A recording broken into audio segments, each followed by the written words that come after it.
இதுதான் பூயாசம். பூயாசமா? இத்தனை வருஷத்துல இப்படி ஒண்ணு நீ பண்ணதே இல்லையே. இது பூந்தி பாயசம். ஆமா பாட்டி, நீங்க ஏன் டென்ஷனா இருக்கீங்க? லட்டு பிடிக்கலான்னு உட்கார்ந்தேன் ராஜா, எல்லாம் உழுந்து போகுது. இதோ பாரு, பிடிக்கவே வரல. சரி, பால் காய்ச்சி வச்சிருக்கா? காலையிலேயே 2 லிட்டர் காய்ச்சி வச்சிருக்கேன். இவ்வளவு பால் என்ன பண்ண போறான்? ஐயோ, என்ன பண்ற? சும்மா இருங்க. இதுதான் பூயாசம்.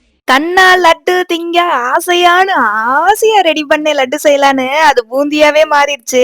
சரி, இந்த வீடியோ பண்ணா என்னன்னு சொல்லிட்டு பண்ணிட்டேன். 90s கிட்ஸ் எல்லாத்துக்குமே இந்த படம் கண்டிப்பா தெரிஞ்சிருக்கும், எல்லாருமே பாத்திருப்போம். ஆனா இந்த குட்டப்பாக்கு எப்படி ஞாபகம் வந்துச்சுனே தெரியல. கொடுத்த உடனே பூயாசமா எனக்கு தெரியுமே அப்படின்னு சொன்னாரு. பால்ல கொஞ்சம் சர்க்கரையும் போட்டுக்கணும், அது தெரியாம வெறும் பாலும் பூந்தியும் ஊத்துனே நல்லாவே இல்ல. அதுக்கப்புறம் பால்ல சர்க்கரை போட்டு சாப்பிட்டப்ப செம்மையா இருந்துச்சு. வீட்டுக்கு கெஸ்ட் வந்தா உடனே இதை செஞ்சு கொடுங்கன்னா நான் சொல்ல மாட்டேன், கையோட பூந்தி வாங்கிட்டு அப்பதான் நான் பூயாசம் செஞ்சு கொடுப்பேன்னு சொல்லிட்டு செஞ்சு கொடுக்கணும் போல. மறக்காம பால்ல சர்க்கரைய போட்டுட்டு பூந்தியா போடுங்க.